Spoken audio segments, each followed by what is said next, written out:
The rain hammered against the windshield as Sarah's hands shook on the steering wheel, the injured sparrow wrapped in her scarf breathing shallow, rapid breaths in the passenger seat.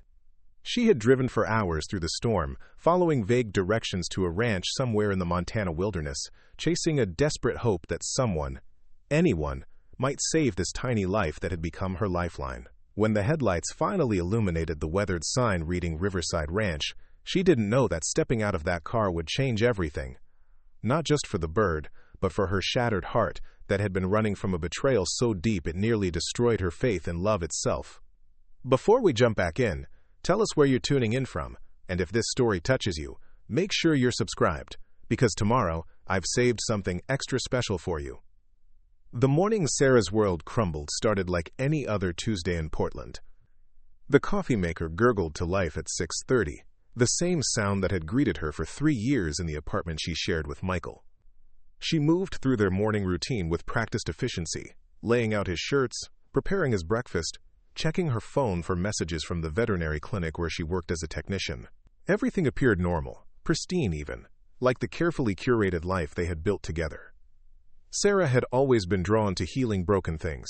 It started in childhood, with wounded animals she'd find in her backyard, progressing through high school volunteer work at animal shelters, and eventually into her career caring for sick and injured pets.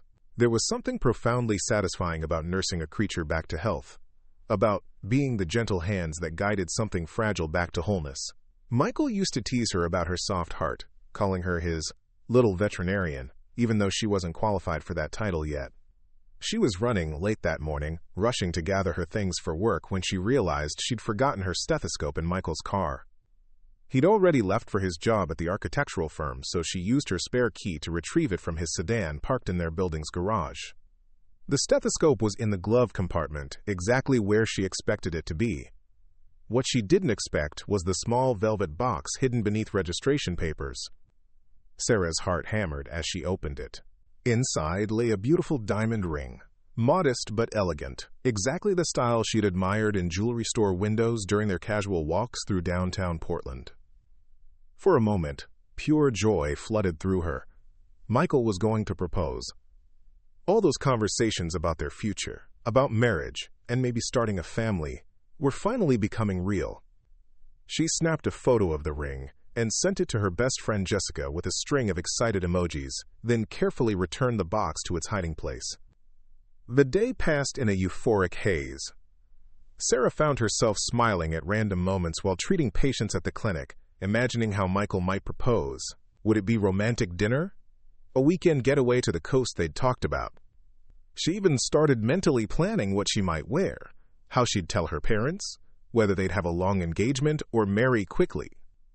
That evening, she prepared Michael's favorite meal, lighting candles and opening a bottle of wine she'd been saving for a special occasion. When he arrived home at 7:15, she greeted him with unusual enthusiasm, practically vibrating with anticipation.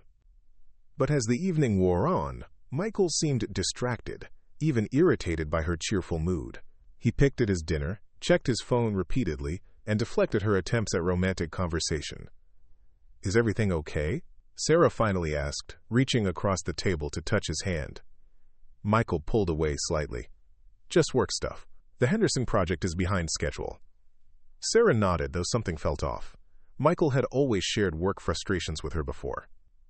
She decided to let it go, reasoning that he was probably nervous about the proposal and trying to keep his secret. Over the next few days, however, Michael's behavior became increasingly strange. He stayed late at the office, claimed weekend work obligations, and seemed to avoid physical intimacy entirely. When Sarah tried to initiate conversations about their relationship or future plans, he either changed the subject or responded with non-committal grunts. The joy she'd felt about discovering the ring began to curdle into anxiety. Friday evening, Michael announced he'd be working all weekend on the Henderson project. Sarah offered to bring him dinner at the office, but he quickly refused, saying the team would be ordering pizza and he'd be too busy to visit. Something in his tone, a slight panic she'd never heard before, made her suspicious. Saturday afternoon, Sarah decided to surprise him anyway. She prepared a thermos of his favorite soup and drove to his office building downtown. The security guard in the lobby knew her from previous visits and waved her through to the elevators. Michael's floor was dark, empty, clearly closed for the weekend. Her stomach dropped as she realized he'd lied to her. Standing in that empty hallway, Sarah felt the first crack in her carefully constructed reality. If Michael wasn't at work, where was he? And why had he felt the need to lie about it? She tried calling his phone, but it went straight to voicemail. For 2 hours, she sat in her car in the parking garage, waiting and hoping for some reasonable explanation. None came. That night, Michael returned home near midnight, claiming he'd lost track of time at the office. When Sarah mentioned she'd stopped by to bring him soup, his face went pale. "You went to the office?" he asked, his voice carefully controlled. "The building was empty, Michael. Where were you really?" He stared at her for a long moment, and Sarah saw something she'd never seen in his eyes before. Calculation. He was deciding what lie to tell her next. "We moved the meeting to Henderson's house," he said finally. "I should have texted you." But Sarah knew that was false, too. She'd met the Henderson family at several work functions. They were currently traveling in Europe, a trip Michael had mentioned just the week before. The lies began to pile up after that, each one more elaborate than the last. Michael claimed overtime hours that didn't appear on his pay stubs, mentioned colleagues Sarah knew didn't exist, and invented work obligations that crumbled under the slightest scrutiny. Sarah found herself becoming a detective in her own relationship, checking details and cross-referencing stories she should never have had to verify. The terrible truth revealed itself on a Wednesday evening in early October. Sarah had been battling a migraine all day and left work early, hoping to rest before Michael got home.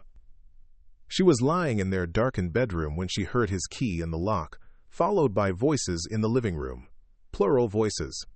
Through the slight crack in the bedroom door, Sarah saw Michael enter with a woman she didn't recognize. A tall, elegant brunette in expensive clothes, laughing at something Michael had said. They moved with the comfortable familiarity of people who knew each other well, and when Michael kissed her, it wasn't the tentative kiss of new romance. It was the kiss of established intimacy. Sarah remained frozen in the bedroom, hardly daring to breathe as she listened to their conversation. The woman's name was Rebecca. She worked at a different architectural firm, had been dating Michael for 8 months, and was under the impression that he'd already ended things with his, quote, clingy ex-girlfriend. "When are you going to tell her?" Rebecca asked, settling onto the couch Sarah had picked out, in the apartment Sarah helped furnish. "Soon," Michael replied, pouring wine into glasses Sarah had received as a graduation gift. "I just need to find the right moment." Sarah's fragile. She doesn't handle change well. The casual cruelty of his words hit Sarah like a physical blow. Fragile. As if caring deeply, as if trusting completely, was a character flaw, rather than a gift she'd given him freely. "What about the ring?" Rebecca continued. "When are you planning to propose?" Sarah's heart stopped. The ring she'd found, the one that had filled her with such joy, wasn't meant for her at all. "Next weekend," Michael said. "I've got dinner reservations at Le Bernardin. Everything's planned." They stayed for another hour, talking and laughing while Sarah remained paralyzed in the bedroom.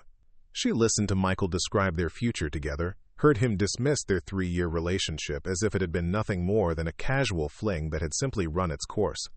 When they finally left, presumably to go to Rebecca's place, Sarah emerged from the bedroom, feeling like she'd been hollowed out from the inside. She sat on the couch where they'd been cuddling, still warm from their bodies, and tried to process what she'd learned. 3 years of her life had been built on a foundation of lies. The man she'd trusted completely, the man she'd been planning a future with, had been systematically deceiving her for months. Every "I love you," every discussion about marriage and children, every intimate moment they'd shared recently had been tainted by his secret relationship. The worst part wasn't just the betrayal, though that was devastating enough. It was the realization that she'd been so blind, so trusting, that she'd missed all the signs. How many times had Michael lied to her face? How many of their mutual friends knew about Rebecca? How many people had been quietly pitying her, the naive girlfriend who couldn't see what was right in front of her? Sarah spent that night sitting on the couch, not sleeping, not crying, just sitting in the numbing aftermath of having her entire reality restructured. When Michael returned the next morning, clearly expecting to find her gone to work as usual, he seemed genuinely surprised to find her still there. "Shouldn't you be at the clinic?"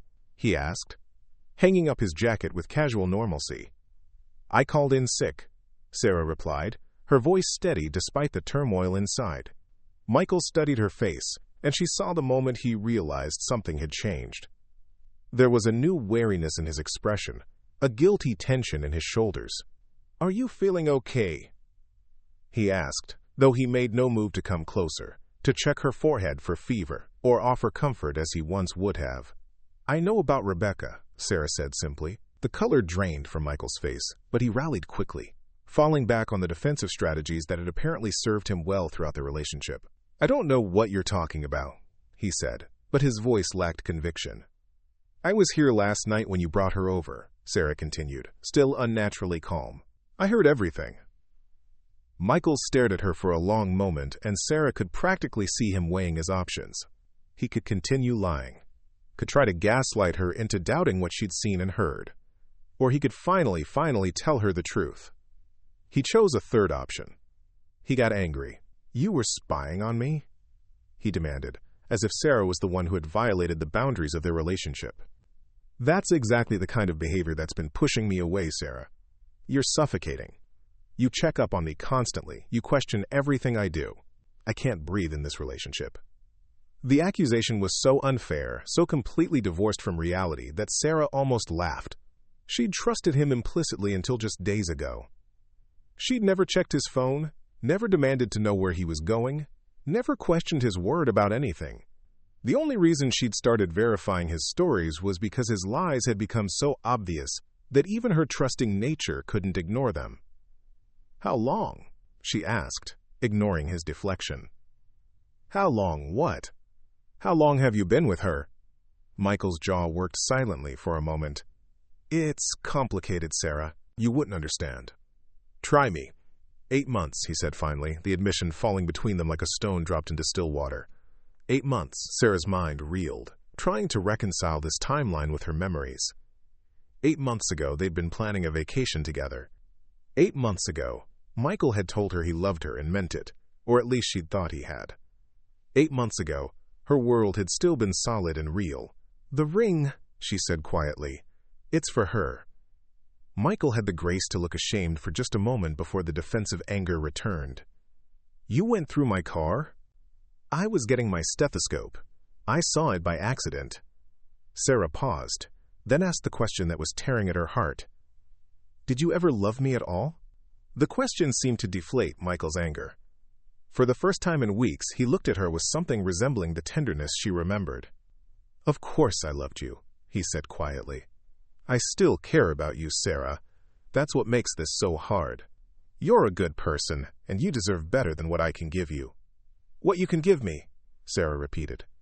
"Michael, you haven't given me anything but lies for months. You've been planning a future with someone else while pretending to build one with me." "I never meant for it to happen this way," he said, running his hands through his hair in a gesture she'd once found endearing. "Rebecca and I, preparing and narrating this story took us a lot of time, so if you are enjoying it, subscribe to our channel, it means a lot to us." Now back to the story. Happened. "We work well together. We want the same things." "What things?" Sarah asked, genuinely curious now. "What does she want that I don't?" Michael looked uncomfortable with the question. "She's ambitious. She understands the demands of my career. She doesn't need constant reassurance." Sarah stared at him, finally seeing clearly the man she'd been living with for 3 years. He wasn't evil or malicious, just selfish and weak. He'd wanted the comfort and stability she provided while pursuing the excitement and validation Rebecca offered. He'd kept both relationships going for 8 months because it served his needs, regardless of the cost to either woman. "I want you to leave," Sarah said quietly. Michael blinked, clearly expecting more of a fight.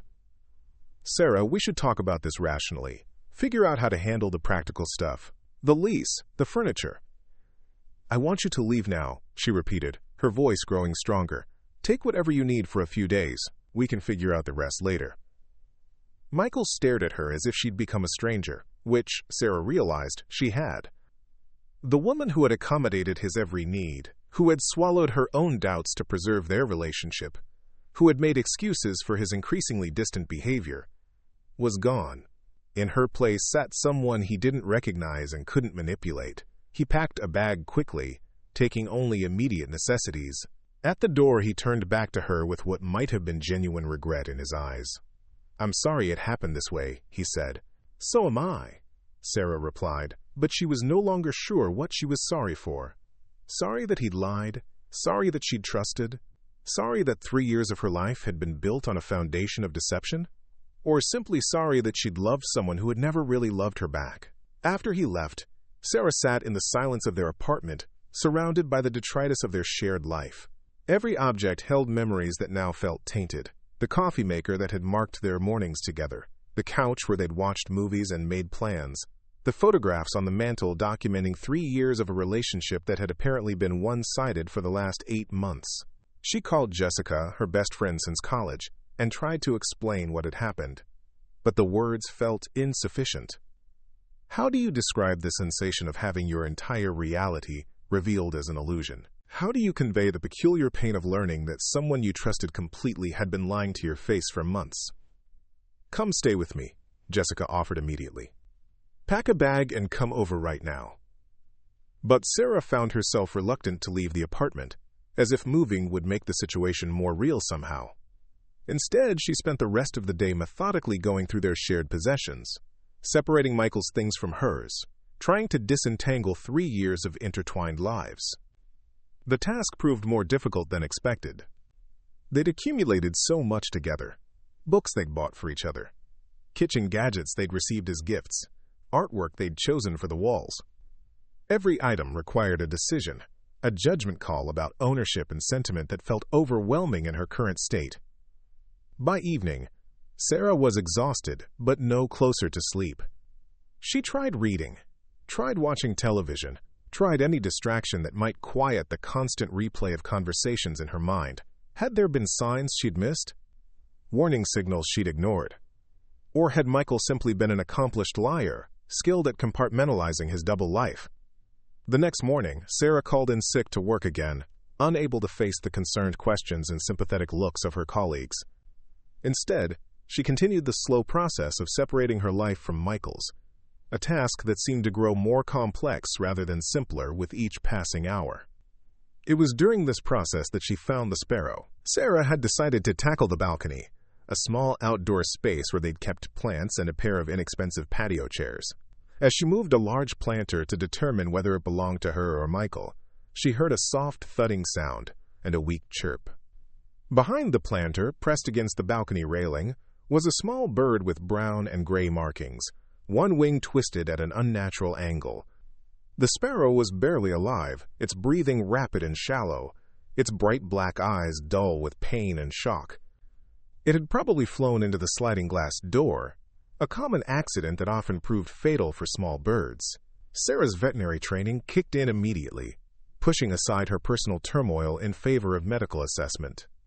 The wing was clearly broken, but the bird showed no obvious signs of internal injuries.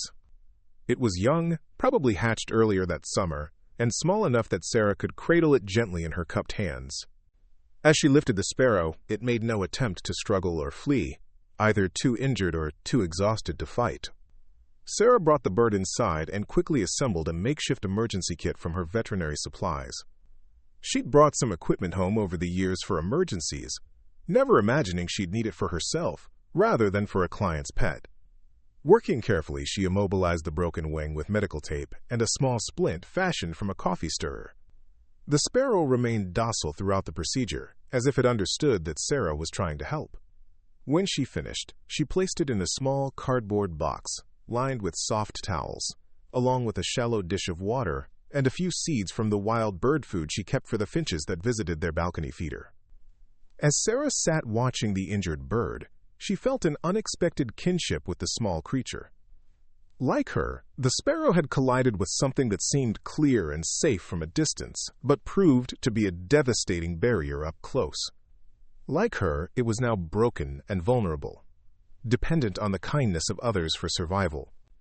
Over the next 2 days, Sarah divided her attention between caring for the sparrow and continuing to untangle her life from Michael's. The bird's presence provided a focus that helped distract her from the constant replay of painful memories and imagined conversations. Every few hours, she would check on her patient, offering food and water, monitoring its breathing and alert responses. The sparrow began to improve gradually. Its breathing steadied, its eyes regained some brightness, and it started eating small amounts of the seeds Sarah provided. But the wing remained problematic. Despite her careful splinting, Sarah could tell that the bone wasn't healing properly. The bird would need more specialized care than she could provide in her apartment.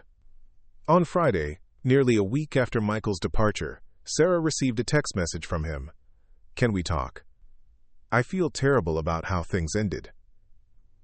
Sarah stared at the message for several minutes before typing back, "There's nothing to talk about. Your name is on the lease too. Give me a month to find a new place and I'll be gone." His response came quickly. "That's not what I meant. I want to explain things properly. To apologize." Sarah almost laughed at the inadequacy of his words. An apology seemed pitifully small in comparison to the magnitude of his deception. What could he possibly say that would change anything? That he was sorry for lying, sorry for cheating, sorry for allowing her to waste 8 months of her life believing in a relationship that existed only in her imagination? She didn't respond to his text. Instead, Sarah found herself researching wildlife rehabilitation centers online, looking for someone who might be able to provide proper care for the injured sparrow. Most of the facilities she found were hours away from Portland, too far to reasonably travel with such a fragile patient. But one listing caught her attention. A ranch in Montana that specialized in rehabilitating birds of prey, but also accepted smaller songbirds when circumstances warranted. The website was simple, almost rustic, with photos of various hawks, eagles, and owls in different stages of recovery. The text explained that the ranch was run by someone named Jake Morrison, who had been rehabilitating wildlife for over 15 years. There was something about the straightforward, no-nonsense presentation that appealed to Sarah's current state of mind. On an impulse that she couldn't entirely explain, Sarah called the number listed on the website. A man's voice answered, gravelly and direct. "Riverside Ranch." "Hi," Sarah began, suddenly feeling foolish. "I found your website online. I have an injured sparrow, and I'm not sure what to do with it." "Where are you located?" the voice asked without preamble. "Portland, Oregon." There was a pause. "That's a long way to travel for a sparrow. Have you contacted the Audubon Society? They might have local resources." "I called them," Sarah lied, though she made a mental note to do so. "They said you might be able to help." Another pause, longer this time. "What kind of injury are we talking about?"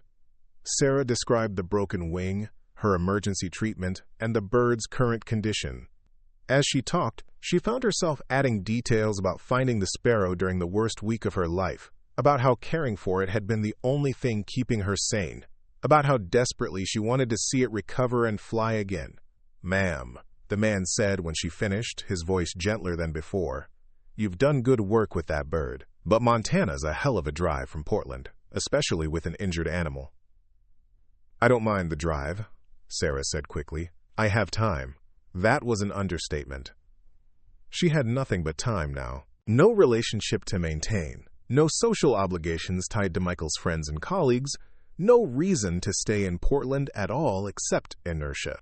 "Well," the man said slowly, "if you're serious about making the trip, I can take a look at your bird. No guarantees, but I'll do what I can."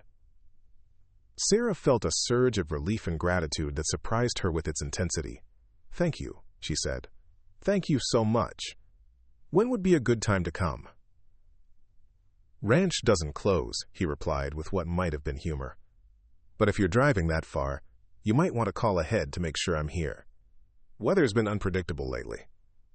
Sarah took down his contact information and the ranch's address, along with driving directions that seemed to lead deep into rural Montana. As she hung up, she felt something she hadn't experienced in days, a sense of purpose. She spent the weekend preparing for the journey, researching the route and gathering supplies for both herself and the sparrow. The drive would take at least 12 hours, probably longer with stops to check on her fragile passenger. She'd need to pack carefully to keep the bird comfortable and safe during the long journey. Monday morning, Sarah called the veterinary clinic to request extended leave.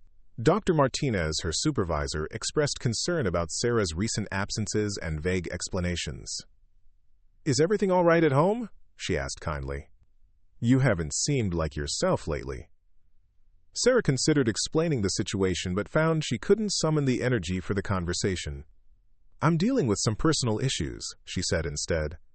"I need to take a trip out of state. It might be a week or more." "Of course," Dr. Martinez replied immediately. "Take whatever time you need. Your job will be here when you get back." The kindness in her supervisor's voice almost made Sarah cry. It was such a contrast to Michael's casual cruelty, such a reminder that some people still kept their word and honored their commitments. Tuesday morning, Sarah loaded her car with supplies for the journey.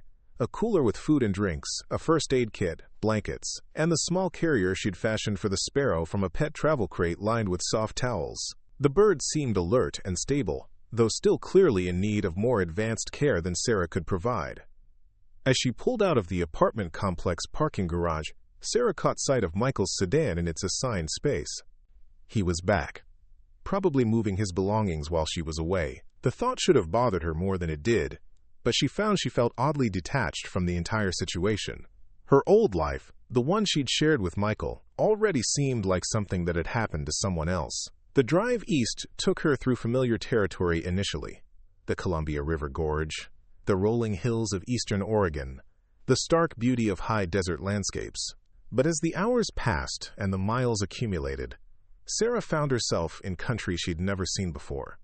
Small towns with names like Pendleton and LeGrand gave way to even smaller communities, until she was driving through vast expanses of rangeland with no signs of human habitation except the occasional ranch gate or grain elevator. She stopped every 2 hours to check on the sparrow, offering water and seeds, monitoring its condition. The bird seemed to tolerate travel well, perhaps understanding in some instinctive way that the journey was necessary for its survival. During these stops, Sarah found herself talking to her small passenger, sharing her own story of injury and displacement. "We're both a little broken right now," she told the sparrow during a rest stop somewhere in eastern Oregon. "But maybe that's okay. Maybe being broken is just the first step toward being whole again." The landscape changed dramatically as Sarah crossed into Montana. The high desert gave way to rolling grassland, then to more mountainous terrain dotted with pine and aspen trees.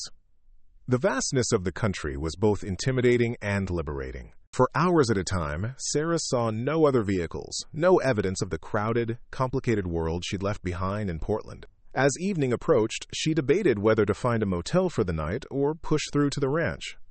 The sparrow seemed stable, and Sarah was anxious to get it proper care. More than that, she found she didn't want to stop, didn't want to spend a night alone in a sterile hotel room thinking about everything she'd lost. The GPS led her off the main highway onto increasingly narrow roads, first paved county routes, then gravel paths that wound through stands of tall pines and across meandering creeks. Just as Sarah was beginning to wonder if she'd taken a wrong turn somewhere, her headlights illuminated a weathered wooden sign: Riverside Ranch, Wildlife Rehabilitation. The ranch buildings emerged from the darkness like something from another era, a large log house with warm light glowing from its windows, several outbuildings that might have been barns or workshops, and what appeared to be a series of large flight cages extending into the trees beyond. Sarah's car crunched across a gravel parking area toward the main house, where a porch light created a welcoming pool of brightness in the Montana night. As she turned off the engine, Sarah realized her hands were trembling. Not from fear exactly, but from the emotional weight of the journey she'd just completed. She'd driven nearly 700 miles with an injured bird, fleeing from a life that had fallen apart around her, chasing a slim hope that somewhere in this remote wilderness she might find a way to heal something broken. The sparrow chirped softly from its carrier, the first sound it had made in hours. Sarah carefully lifted the carrier from the passenger seat, gathered her courage, and walked toward the porch light, toward whatever waited for her at the end of this desperate journey into the unknown. Sarah stood on the wooden porch, the sparrow's carrier clutched in her trembling hands as the door opened to reveal a man who looked like he'd stepped out of another century. Jake Morrison was tall and lean, with weathered hands that spoke of decades working outdoors and eyes the color of storm clouds. His dark hair showed threads of silver at the temples, and when he looked down at the small carrier, his expression softened in a way that told Sarah she'd come to the right place. "You must be the woman from Portland," he said, his voice the same gravelly tone she'd heard on the phone. "Come on in out of the cold." The interior of the ranch house surprised Sarah with its warmth and lived-in comfort. Native American blankets draped over worn leather furniture. Bookshelves lined the walls filled with volumes on veterinary medicine and wildlife biology, and a stone fireplace crackled with burning pine logs. The scent of coffee and something that might have been homemade bread filled the air, creating an atmosphere so different from the sterile modernity of her Portland apartment that Sarah felt like she'd crossed into another world entirely. "Let's have a look at your patient," Jake said, gesturing toward a large wooden table that had been cleared of everything except a clean white cloth. His movements were economical and precise as he washed his hands at a nearby sink, then pulled on latex gloves with the practiced ease of someone who'd done this thousands of times before. Sarah set the carrier on the table and carefully lifted out the sparrow, which remained still in her cupped palms. Jake's examination was thorough but gentle, his large hands surprisingly delicate as he assessed the bird's condition.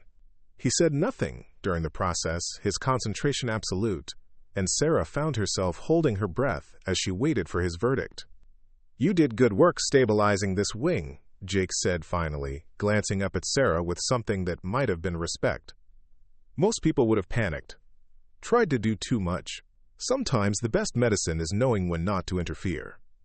The compliment caught Sarah off guard, and she felt tears prick at her eyes. It had been so long since anyone had acknowledged her competence, her ability to help rather than hinder. "Will it fly again?" she asked, the question coming out more vulnerable than she'd intended. Jake continued his examination, gently extending the injured wing to assess its range of motion. "Hard to say for certain. The break is clean, which is good, but it's been set for a week now. Might be some muscle atrophy, some stiffness in the joint." He looked up at Sarah again. "Why don't you tell me exactly how you found this little one?" Sarah found herself describing not just the discovery of the sparrow, but everything that had led to that moment. The words poured out of her in a rush. Michael's betrayal, the lies that had unraveled her entire understanding of their relationship, the devastating realization that she'd been living in a carefully constructed illusion for months. She told Jake about the way caring for the injured bird had given her something to focus on besides her own pain, how the sparrow's fragility had somehow made her feel stronger rather than weaker. Jake listened without interruption, his attention split between Sarah's story and his continued examination of the bird. When she finished talking, he was quiet for a long moment, considering both his human and avian patients. "Betrayal's a hard injury to heal from," he said finally, his voice matter-of-fact rather than sympathetic. "Leaves you questioning everything you thought you knew about yourself and the world." There was something in his tone that made Sarah look at him more carefully. He spoke like someone who understood the particular pain of misplaced trust, the way deception could shatter not just a relationship but one's fundamental sense of reality. "The wing will need surgery," Jake continued, returning his attention to the sparrow. "Small bones like this, they need to be pinned properly if there's any hope of full function. I can do it, but it'll take time, and there's no guarantee of success. Sometimes the kindest thing is to let nature take its course." Sarah felt her heart sink. After driving so far, after investing so much hope in this small creature's recovery, the idea of giving up felt unbearable. "I'd like to try," she said quietly, "if you're willing." Jake studied her face for a moment, as if trying to gauge something beyond her words. "Surgery's expensive, and even if it goes well, recovery will take weeks, maybe months. Physical therapy, specialized care. This isn't a pet we're talking about. It's a wild creature that needs to be completely functional to survive." "I understand," Sarah said, though she wasn't entirely sure she did. "I'll pay whatever it costs. And I can stay to help with the recovery, if that would be useful." "Stay where?" Jake asked, raising an eyebrow. "Nearest motel is 40 miles back toward the highway." Sarah hadn't thought that far ahead. In her desperate focus on getting help for the sparrow, she hadn't considered the practical logistics of an extended stay in such a remote location. "I could camp," she said, though the idea was daunting. "I have sleeping bags in my car." Jake looked at her for a long moment, then shook his head with what might have been amusement.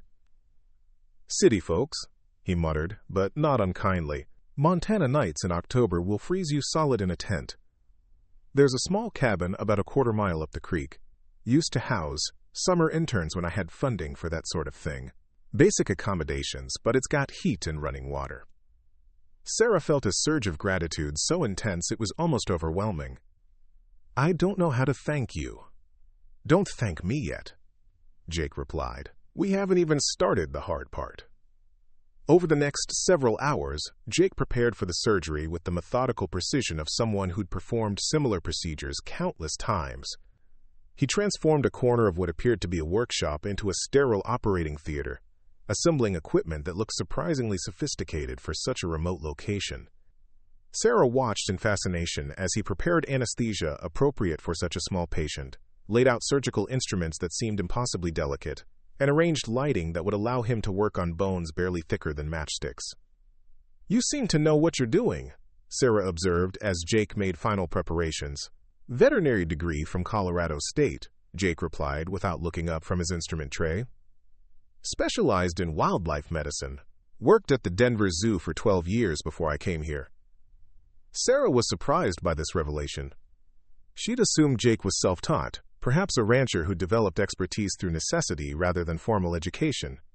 What brought you to Montana? She asked. Jake's hands stilled for just a moment before resuming their preparations. Sometimes a man needs to get away from everything he thought he knew about himself, he said quietly. Sometimes the only way to heal is to start over completely.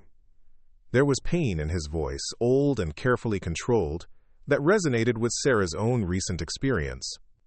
She wanted to ask more questions, but something in Jake's demeanor suggested he wasn't ready for that conversation.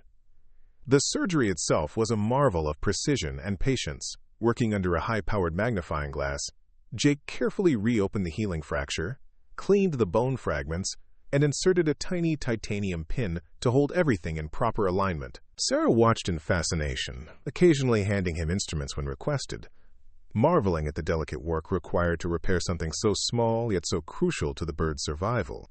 The pin will stay permanently, Jake explained as he began closing the incision with sutures barely visible to the naked eye. If all goes well, new bone will grow around it, stronger than the original. But it's a big if. Infection, nerve damage, improper healing, any number of things could go wrong. When the surgery was complete, Jake placed the still unconscious sparrow in a specialized recovery cage, equipped with heating elements and monitoring equipment. The bird looked impossibly small and fragile, surrounded by all the medical apparatus, its chest rising and falling, with barely perceptible breaths. Now we wait, Jake said, stripping off his surgical gloves and washing his hands thoroughly. Next few hours are critical. If it survives the anesthesia and there's no immediate complications, we'll know we have a fighting chance. It was nearly 3 a.m. by the time Jake led Sarah to the small cabin he'd mentioned. The structure was indeed basic but clean and functional, with a wood-burning stove that Jake quickly had crackling with warmth. There was a single room with a bed, a small kitchenette, and a bathroom that, while simple, had hot water and all the necessities. Get some sleep, Jake advised as he prepared to leave. Tomorrow we start the real work. But sleep proved elusive for Sarah. She lay in the narrow bed, listening to the unfamiliar sounds of the Montana wilderness, her mind churning with everything that had happened over the past week. 7 days ago, she'd been living in Portland with a man she thought she knew, planning a future that had turned out to be built on lies. Now she was in a remote ranch in Montana, having just watched a stranger perform surgery on a bird she'd rescued from her own balcony. The transformation was so dramatic, so far outside anything she could have imagined for herself, that Sarah wondered if she was having some kind of psychological break. Normal people didn't drive 700 miles with an injured sparrow. Normal people didn't abandon their jobs and their lives to stay in wilderness cabins with men they'd just met. But as Sarah thought about what constituted normal in her recent experience, lying partners, false relationships, carefully constructed deceptions, she began to question whether normal was something worth preserving. Maybe what she was doing now was crazy, but it was honest crazy. It was choosing to care about something real rather than continuing to invest in something false. Dawn came early and cold, with frost painting the cabin's windows in delicate patterns. Sarah woke to the sound of someone moving around outside, and when she looked through the window she saw Jake carrying buckets of water toward the various flight cages scattered around the property. Even from a distance, She could see his breath steaming in the frigid air. Sarah dressed quickly and made her way back to the main house, where she found Jake in the kitchen, preparing what appeared to be breakfast for both humans and various wildlife residents. He looked up when she entered, his expression unreadable. "How's the sparrow?" Sarah asked immediately. "Stable," Jake replied, gesturing toward the recovery area where the bird remained in its heated cage. "Made it through the night, which is a good sign. Alert and responsive to stimuli. Still a long way to go, but so far so good." Relief flooded through Sarah so intensely that she had to grip the back of a chair to steady herself. She hadn't realized how much she'd invested emotionally in the sparrow's survival until faced with the possibility of its success. "What happens now?" she asked. "Now we wait some more," Jake said, handing her a cup of coffee that smelled like heaven. "Bird needs to regain full consciousness, start eating and drinking on its own. Wing needs to begin healing without infection. Assuming all that goes well, we start physical therapy in about a week." "Physical therapy for a sparrow?" Jake's mouth quirked in what might have been a smile. "Wing muscles atrophy fast when they're not used. Even if the bone heals perfectly, the bird won't be able to fly if the muscles aren't strong enough to support flight. It's a careful balance, keeping the wings stable enough to heal, while maintaining enough movement to prevent permanent weakness." Over the following days, Sarah fell into a routine that was unlike anything she'd experienced in her previous life. She woke with the sun, helped Jake prepare food for the various animals in his care, and spent long hours observing the sparrow's gradual recovery. Jake proved to be an excellent teacher, explaining the complexities of wildlife rehabilitation with the patience of someone who genuinely loved his work. The ranch, Sarah learned, was home to dozens of injured and orphaned animals at any given time. There were hawks with damaged wings, owls recovering from collision injuries, a young eagle that had been electrocuted by power lines, and even a pair of sandhill cranes that Jake was preparing for release after months of rehabilitation. Each animal required specialized care, specific diets, and careful monitoring of their progress toward the ultimate goal: successful return to the wild. "The hardest part," Jake explained as they watched a red-tailed hawk practice short flights in one of the larger exercise cages, "isn't the medical treatment. It's knowing when they're ready to be free again. Release them too early, and they'll likely die. Wait too long, and they become too dependent on human care to survive independently." Sarah found herself thinking about Jake's words in relation to her own situation. How long should she stay at the ranch? When would she know it was time to return to her old life, or to whatever new life awaited her beyond this temporary refuge? "What made you leave the zoo?" Sarah asked one afternoon as they worked together to prepare specialized diets for various patients.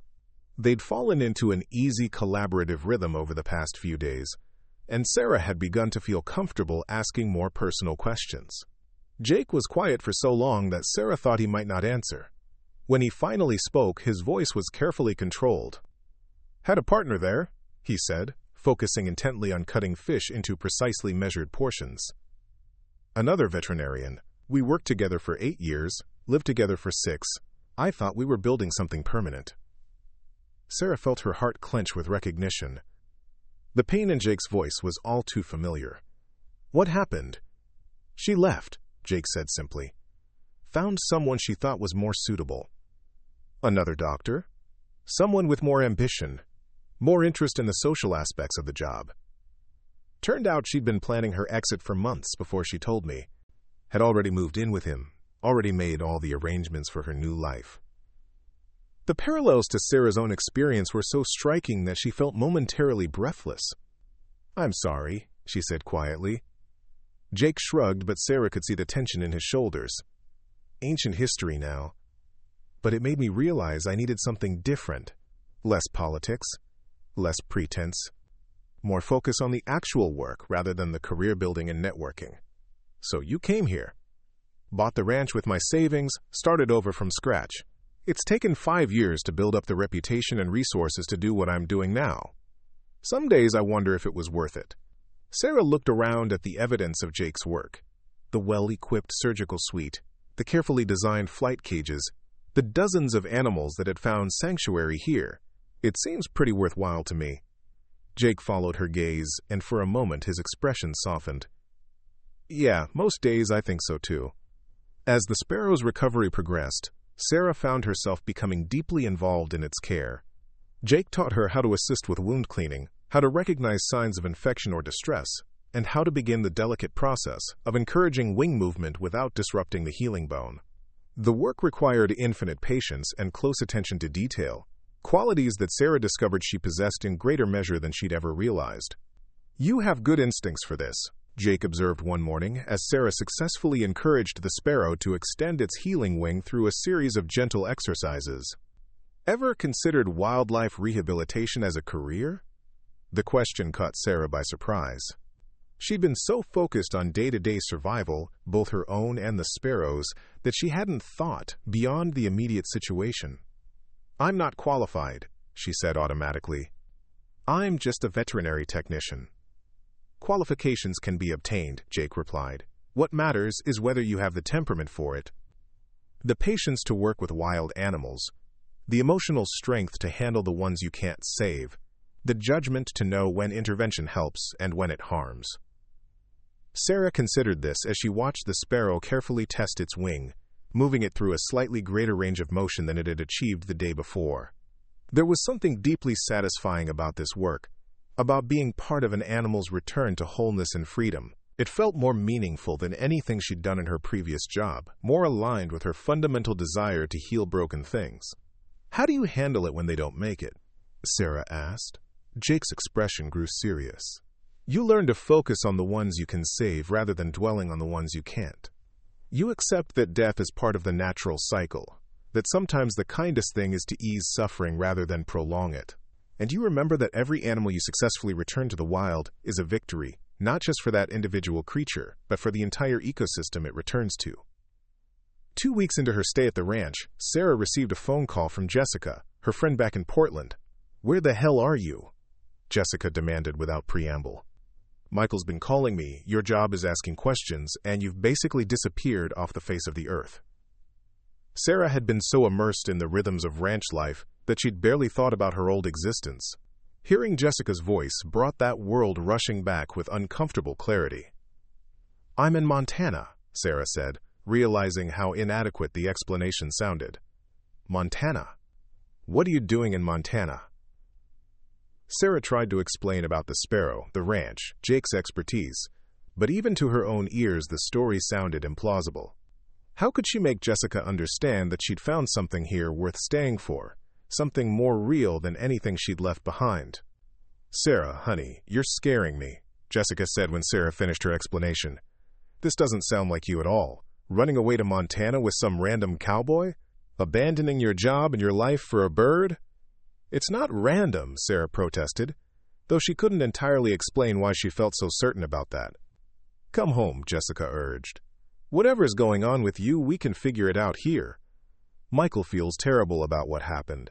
He wants to talk to you, to explain things properly." The mention of Michael's name sent a familiar stab of pain through Sarah's chest.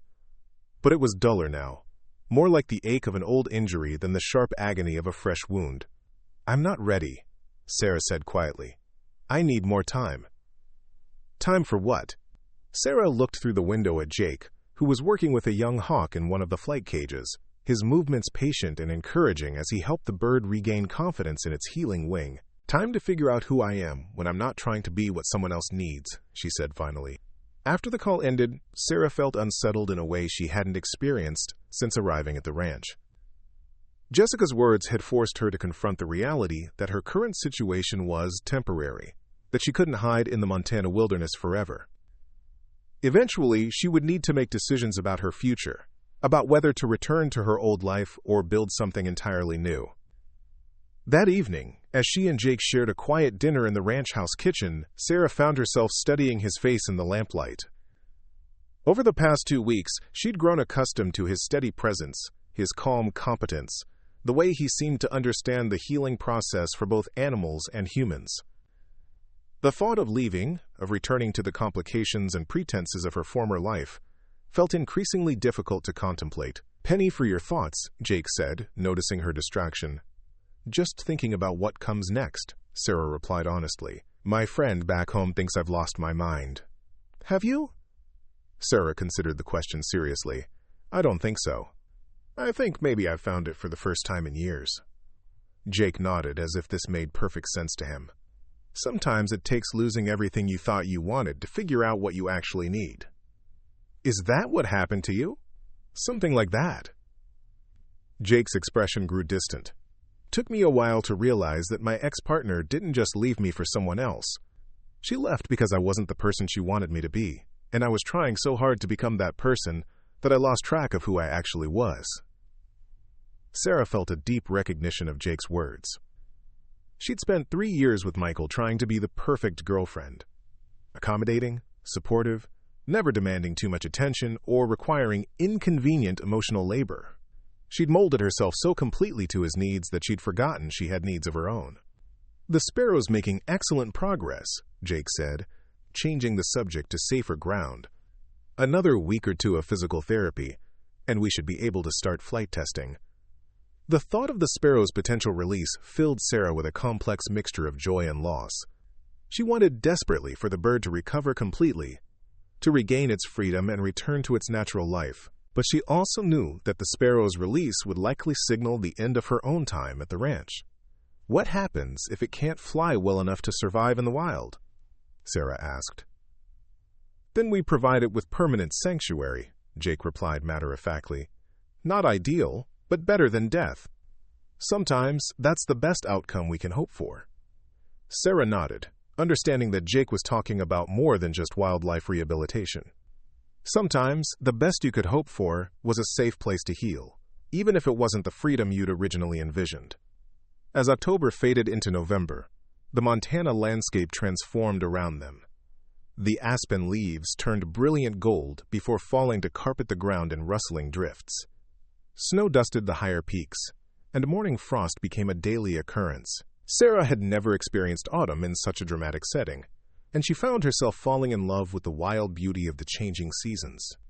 The sparrow's recovery continued to exceed expectations.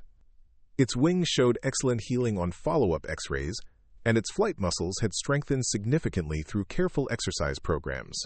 Jake had begun allowing it short, supervised flights in the smallest of the outdoor cages, and the bird showed increasing confidence and coordination with each session. "It's almost ready," Jake announced one crisp morning, after observing the sparrow complete a series of complex aerial maneuvers. "Maybe another few days of conditioning, and then we can consider release." Sarah felt her heart clench at the words. She'd known this moment was coming, had been working toward it since the day she'd arrived at the ranch, but the reality of it felt overwhelming. The sparrow's recovery represented everything she'd hoped for, but it also meant the end of her refuge, her excuse for staying in this place that had become more like home than anywhere she'd lived in years. That afternoon, Sarah walked alone along the creek that ran past her cabin, trying to sort through her conflicted emotions. The water ran clear and cold over smooth stones, creating a gentle soundtrack that had become familiar and comforting over the weeks of her stay. She'd grown to love this landscape, these rhythms, this sense of purpose that came from meaningful work. But beyond her attachment to the place, Sarah had to admit that her feelings for Jake had grown into something more complex than simple gratitude or friendship. She'd come to value his quiet wisdom, his patient strength, the way he approached both his work and his life with careful intention, rather than rushing toward goals that might prove hollow upon achievement. The problem was that Sarah couldn't tell if Jake's kindness toward her stemmed from genuine affection or simply his natural inclination to help wounded things. She was, after all, just another broken creature that had shown up at his ranch needing care and shelter. When she returned to the main house that evening, Sarah found Jake preparing dinner with his usual methodical precision. They'd fallen into a comfortable domestic routine over the weeks, sharing meals and conversation, working together on various projects around the ranch. It was the kind of partnership Sarah had thought she'd had with Michael, but this felt fundamentally different, more honest, more balanced, based on mutual respect rather than one-sided accommodation. "I've been thinking about what you said earlier," Sarah began as they sat down to eat. "About the sparrow being almost ready for release." Jake looked up from his plate, his expression carefully neutral. "It's what we've been working toward." I know, and I'm happy about it, really. It's just... Sarah struggled to find words for what she was feeling. I'm not sure I'm ready to go back yet. To Portland, I mean. To my old life.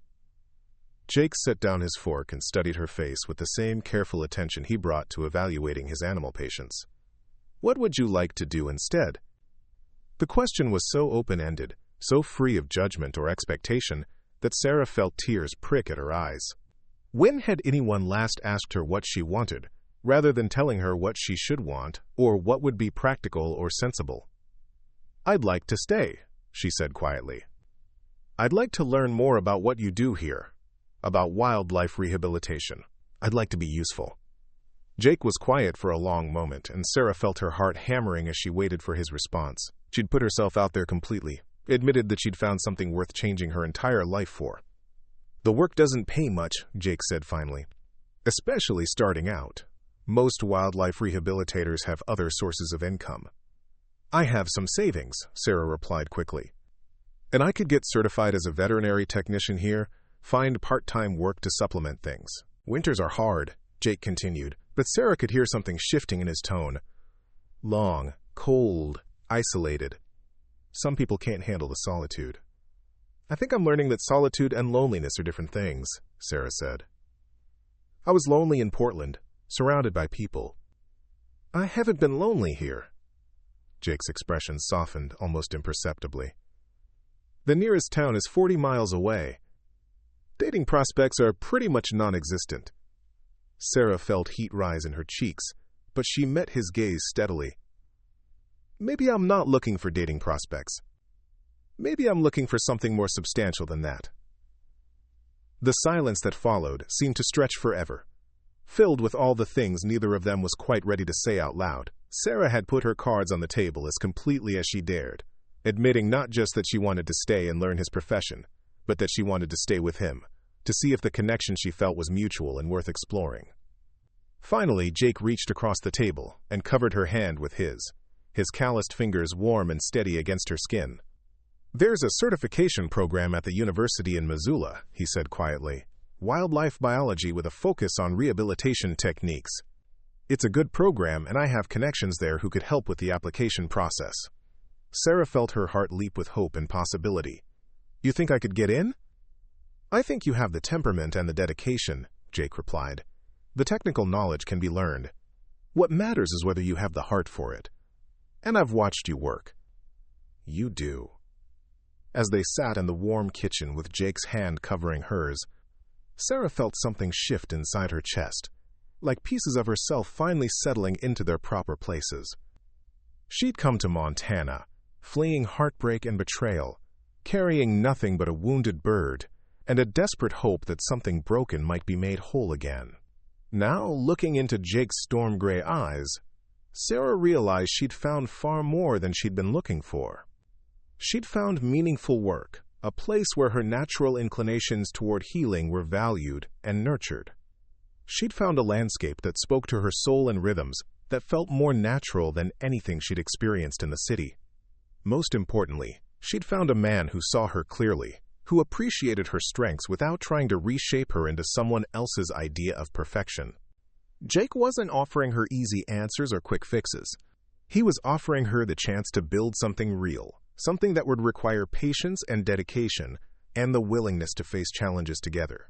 Outside, snow had begun to fall again, the flakes drifting past the kitchen window like promises of the winter ahead. But inside, warmth bloomed between Sarah and Jake, the beginning of something that felt as natural and necessary as the changing seasons themselves.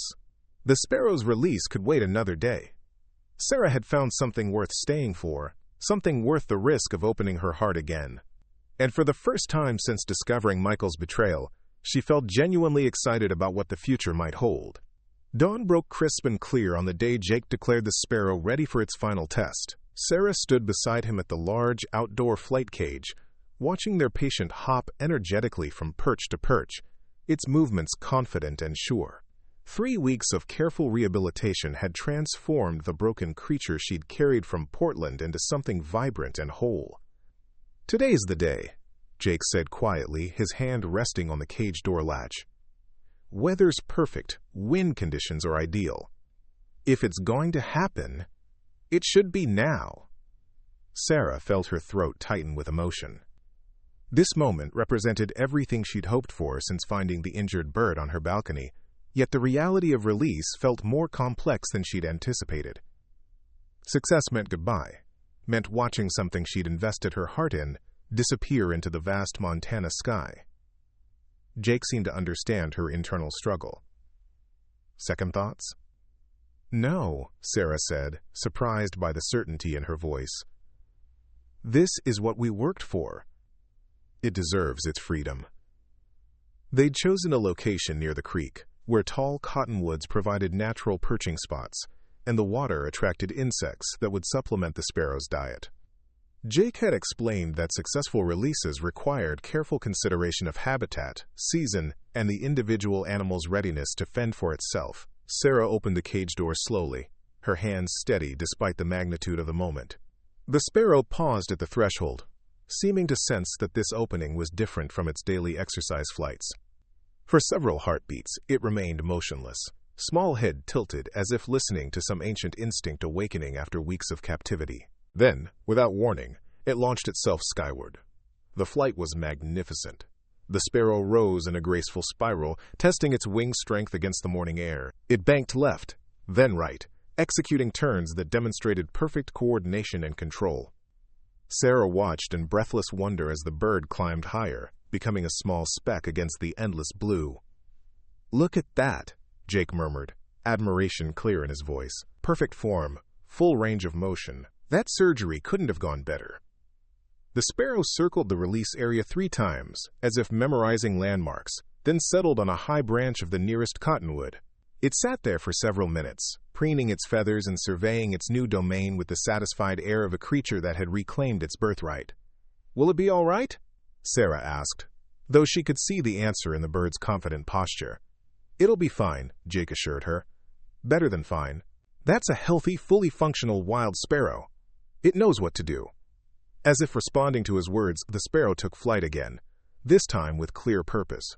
It disappeared into the trees along the creek, beginning the next chapter of its life with the swift decisiveness that characterized all wild things. Sarah felt tears streaming down her cheeks, but they weren't tears of sadness. This was pure joy, the deep satisfaction that came from participating in something fundamentally right. She'd helped heal a broken creature and return it to where it belonged. The circle was complete. Jake's arms settled around her shoulders, warm and solid against the cool morning air. "You did good work," he said simply. "We did good work," Sarah corrected, leaning into his strength. They stood together watching the empty sky, each lost in their own thoughts about endings and beginnings. The sparrow's successful release marked the official end of Sarah's original reason for being at the ranch, but it no longer felt like an ending at all. Instead, it felt like graduation, like proof that she was capable of something meaningful and important. "I called the university yesterday," Jake said as they walked back toward the ranch buildings. "Spoke to Dr. Rodriguez about their spring certification program. She's willing to review your application based on my recommendation." Sarah's heart leaped. Over the past weeks, she'd researched the program extensively, reading course descriptions and requirements with growing excitement. The curriculum covered everything from wildlife biology to rehabilitation techniques, from nutrition to release protocols. It would mean 18 months of intensive study, but the prospect energized rather than daunted her. "What did you tell her about me?" "That you have excellent instincts, unlimited patience, and the kind of dedication this work requires." Jake paused at the porch steps. "Also that you're someone worth investing in." The simple statement carried weight beyond its surface meaning. Jake wasn't just talking about professional potential. He was talking about personal investment, about his own willingness to build something lasting with her. "The application deadline is next month," Jake continued, "if you're serious about this." "I'm serious," Sarah said without hesitation. "More serious than I've been about anything in years." That afternoon, while Jake tended to other patients, Sarah found herself walking the property with new eyes. Instead of a temporary refuge, she began seeing it as a place where she could build a career, a life that aligned with her deepest values. The flight cages that had initially seemed like elaborate structures now appeared as essential tools for important work. The isolation that might have felt overwhelming months ago now seemed like blessed, quiet. space to focus on what truly mattered. Her phone buzzed with another text from Jessica, the latest in a series of increasingly worried messages. Sarah had been postponing the conversation with her friend, knowing it would force her to articulate decisions she was still processing. But the sparrow's successful release had crystallized something inside her, made her ready to speak her truth clearly. She called Jessica as she walked, settling on a fallen log beside the creek where she'd spent so many contemplative hours over the past month. "Thank God," Jessica said immediately upon answering. "I was about to call the Montana State Police and report you missing." "I'm not missing," Sarah said gently. "I'm exactly where I need to be." "Sarah, honey, you've been gone over a month. This has moved way beyond a temporary break from reality. People are starting to ask serious questions about your mental state." The concern in Jessica's voice was genuine, and Sarah felt a pang of guilt for worrying her friend. But she also felt a growing clarity about her choices that made outside judgment less relevant than it once would have been. "I'm not having a breakdown," Sarah said calmly. "I'm having a breakthrough." "There's a difference." She explained about the sparrow's successful release, about the certification program, about discovering work that felt like a calling rather than just a job. As she talked, Sarah realized how dramatically her perspective had shifted. The life she'd lived in Portland, the relationship with Michael, even her previous career aspirations, all seemed like things that had happened to someone else. "But what about your job at the clinic?" Jessica pressed. "Dr. Martinez has been holding your position, but she can't wait forever." "I know," Sarah said, feeling a twinge of regret about leaving her supervisor in a difficult position. "I'll call her tomorrow and make it official. It's not fair to keep her hanging on." "And Michael? He's been asking about you constantly. He wants to make things right." The mention of Michael's name no longer carried the sharp sting it once had. Sarah found she could think about him with a kind of detached compassion, recognizing that his betrayal, while painful, had ultimately freed her from a relationship that was wrong for both of them. "Michael and I were never right for each other," Sarah said quietly. "We were just comfortable, and I mistook comfort for love. What he did was terrible, but in a way, he did me a favor. He showed me what I was settling for." Jessica was quiet for a long moment. When she spoke again, her voice was softer, less argumentative. "You really sound different, Sarah. Stronger somehow." "I feel different," Sarah admitted. "I feel like myself for the first time in years. And this Jake person? Is he part of why you're staying?" Sarah looked toward the ranch house, where she could see Jake moving between the flight cages, checking on his various patients with the same careful attention he brought to everything. The sight of him filled her with a warmth that was entirely different from anything she'd felt with Michael. This wasn't the desperate clinging of someone afraid to be alone. It was the quiet joy of someone who'd found a true partner. "Jake is part of it," Sarah said honestly. "But even if he weren't in the picture, I'd still want to stay. I found something here that I didn't even know I was looking for." After the call ended, Sarah remained by the creek as shadows lengthened across the water. The Montana evening was beginning its spectacular display of colors, painting the sky in shades of gold and purple that never failed to take her breath away. This was her home now, she realized. Not just the physical location, but this way of living, this sense of purpose, this feeling of being exactly where she belonged. Jake found her there as full darkness settled over the ranch. He sat beside her on the log without speaking, comfortable with the silence that had become natural between them. Overhead, stars began to emerge in numbers impossible to see from any city, reminding Sarah of just how vast and beautiful the world was beyond the small, enclosed life she'd been living. "Penny for your thoughts," Jake said finally, echoing words he'd spoken weeks earlier. "I was thinking about choices," Sarah replied. "About how sometimes what looks like the worst thing that could happen turns out to be exactly what you needed." Jake nodded, understanding. "Funny how that works. If my ex-partner hadn't left, I'd probably still be at the zoo, going through the motions of a life that didn't really fit. Do you ever regret it? Leaving everything behind?" "Not for a minute," Jake said without hesitation. "Some things you have to lose before you can find what you're really looking for." Sarah turned to study his profile in the starlight, this man who'd appeared in her life when she needed him most. not as a rescuer or a solution to her problems, but as a partner in building something new and meaningful. He'd helped her save the sparrow, but more than that, he'd helped her save herself. "I love you," she said quietly, the words emerging without conscious decision. Jake turned to face her, his expression serious in the dim light. "I love you too," he replied, as if it were the most natural thing in the world. Have for weeks now. When he kissed her, it was with the same patience and attention he brought to everything else, a kiss that spoke of lasting intentions rather than momentary passion.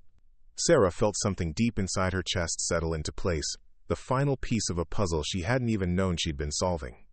3 months later, Sarah stood in the same spot by the creek. But everything had changed. The certification program had accepted her application enthusiastically, and she would begin classes in January. She'd found part-time work at a veterinary clinic in the nearest town, enough to supplement her savings while she completed her training. Most importantly, she and Jake had begun planning for a shared future that honored both their individual goals and their growing partnership. The sparrow occasionally returned to the area, recognizable by a slight variation in its wing pattern that Jake's trained eye could spot. It had successfully integrated into the local population, building a nest in the cottonwoods and raising a brood of healthy young. Seeing it thrive in its natural environment never failed to fill Sarah with profound satisfaction. Michael had eventually stopped trying to contact her, accepting that their chapter was permanently closed. Jessica had visited for a long weekend, initially skeptical but ultimately charmed by the ranch and impressed by the obvious happiness radiating from her friend. Even Sarah's parents, after their own visit, had grudgingly admitted that their daughter seemed more settled and purposeful than they'd ever seen her.